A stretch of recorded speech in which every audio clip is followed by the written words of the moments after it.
Hi everyone, I am advocate सपना कौशिक और आज हम बात करने वाले हैं कि जब भी आप कोर्ट में अपना केस फाइल करते हैं या कोई आपके ऊपर केस कर देता है और आपको वकील की ज़रूरत पड़ती है तो आपको किन बातों का ध्यान रखना चाहिए या केस के दौरान अपना वकील अगर आप बदलना चाहते हैं तो आपको क्या करना है। आज हम इसको डिस्कस करेंगे, लेकिन उससे पहले एक और इम्पॉर्टेंट बात कि अगर आपने हमारे YouTube चैनल अभी तक सब्सक्राइब नहीं किया तो प्लीज़ चैनल को सब्सक्राइब कीजिए ताकि हम आपको ऐसे ही लीगल अपडेट्स दे सकें।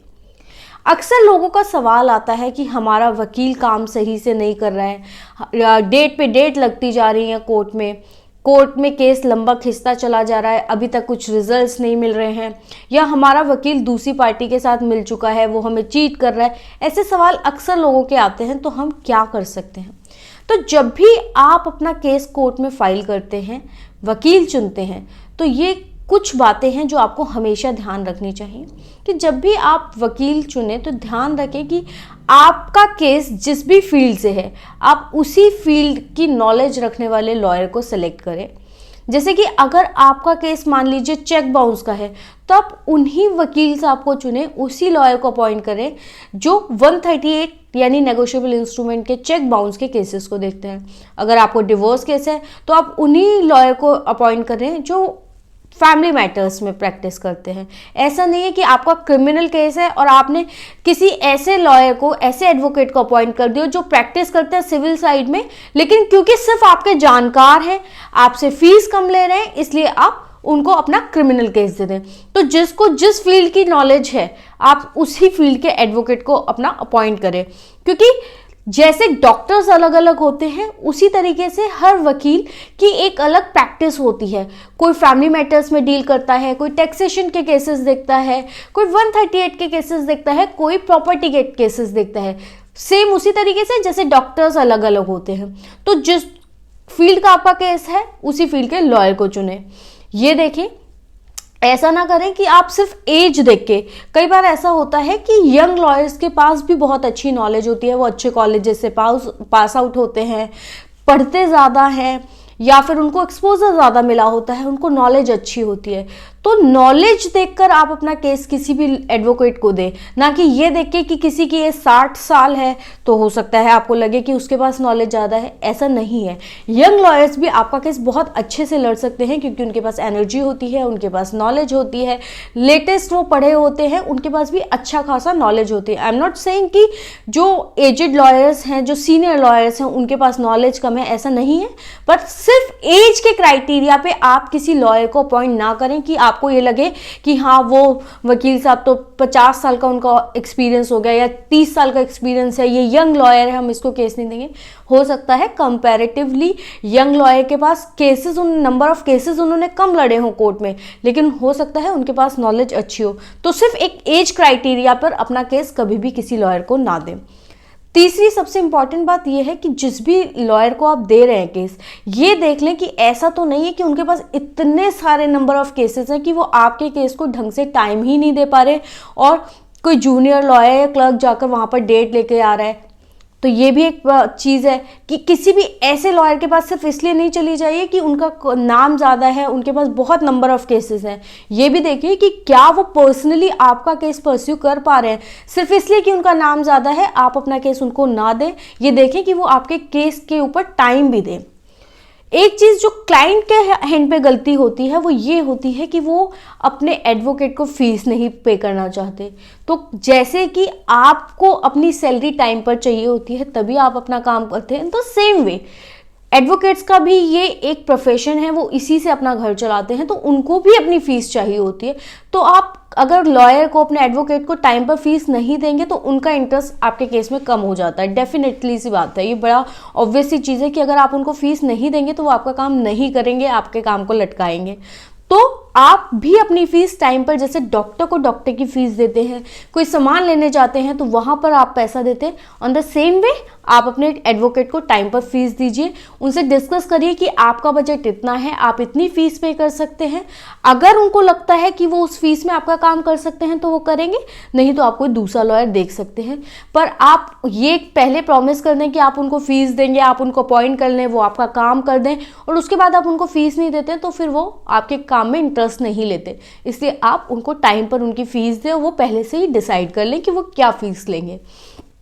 इसके अलावा कई बार ऐसा होता है कि लोग फीस बचाने के लिए कुछ ऐसे एडवोकेट्स को भी हायर कर लेते हैं जिनके पास शायद नॉलेज कम होती है, या फिर वो किसी दूसरे फील्ड में काम कर रहे होते हैं और सिर्फ उनके पास क्योंकि काम की कमी है तो वो कम फीस में भी काम करने के लिए रेडी हो जाते हैं, और फिर फीस लेने के बाद वो आपका काम नहीं करते, या उनके पास नॉलेज नहीं होती, या किसी भी कारण से। तो हमेशा कोशिश करें कि आप वही एडवोकेट चुनें जो आपका काम ठीक से करे, जिनके पास नॉलेज हो, जो काम करना चाहते हो, सिर्फ पैसा कमाने के लिए आपका केस ना लें। ये तो हो गई कि आपको किन बातों को ध्यान रखना है जब भी आप अपना केस किसी एडवोकेट को देते हैं। उसके बाद क्या होता है, कई बार ऐसा होता है कि क्लाइंट को ऐसा लगता है कि अगर आपका एडवोकेट कोर्ट में जज के सामने तेज तेज चिल्ला चिल्ला कर बात नहीं कर रहा तो वो आपकी पैरवी अच्छे से नहीं कर रहा है, वो दूसरी पार्टी के साथ मिल चुका है। ऐसा नहीं है। कोर्ट में अगर हर वकील चिल्लाएगा तो जज को भी एक रिस्पेक्ट पे करनी होती है। ज़रूरी नहीं है कि जज के सामने चिल्ला कर बोला जाए। एडवोकेट का काम है कि वो आपकी सारी दलीलें, आपकी सारी आर्ग्यूमेंट्स कोर्ट के सामने रख दे। वो काम प्यार से, शांति से बोलकर भी किया जा सकता है। किसी को भी डिसरिस्पेक्ट करके आप उनसे अपने फेवर में ऑर्डर ले लेंगे, ऐसा नहीं होता। तो सिर्फ ये कि जज के सामने हमारा वकील कम बोल रहा है या कन्वे नहीं कर रहा है, ऐसा नहीं होता है। सिर्फ चिल्लाने से बातें कन्वे नहीं होती है। मेन बात है कि आपके सारे पॉइंट्स कोर्ट में रख दिए जाएं, जो भी एफिडेविट्स लगने हैं, जो भी आर्ग्यूमेंट्स लगनी है, रिटर्न आर्ग्यूमेंट्स लगनी है, प्लीडिंग्स जानी है, वो सब टाइम टाइम पे होता रहे। वकील आपका कोर्ट में अपीयर होता है, आपकी बात रख देता है, वो इनफ होता है। ज़रूरी नहीं है कि कोर्ट में वकील आपका चिल्लाएगा जज साहब के सामने या दूसरे वकील के ऊपर चिल्लाए तभी वो वकील अच्छा है, ऐसा नहीं होता। आप कहीं भी सोचिए कि अगर आप किसी से सिर्फ लड़ाई झगड़ा करेंगे तो ज़रूरी नहीं है कि वो आपके फेवर में जाए, वो चीज़ आपके अगेंस्ट में भी जा सकती है। अपनी बात कन्वे करना ज़रूरी होता है। ये ज़रूरी नहीं है कि कोर्ट में आपका वकील चिल्लाए तभी वो अच्छा है। तो अपने वकील के ऊपर थोड़ा भरोसा भी रखना चाहिए कि वो आपकी बात ठीक से कर रहे हैं, क्योंकि कई बार जेन्युइन रीजंस भी होते हैं जिस वजह से केस लंबा खिंच जाता है। और वो सिर्फ आपके वकील पर नहीं, वो सामने वाली पार्टी के ऊपर भी डिपेंड करता है। कई बार कोर्ट में काम नहीं हो पाता, जैसे कि कोरोना की वजह से पिछले 2 सालों से पूरे देश की कोर्ट्स में काम बहुत डिले हो रहा है वर्चुअल हियरिंग्स की वजह से, इसलिए भी लोगों के मैटर्स में डिसीजंस नहीं आ पा रहे हैं।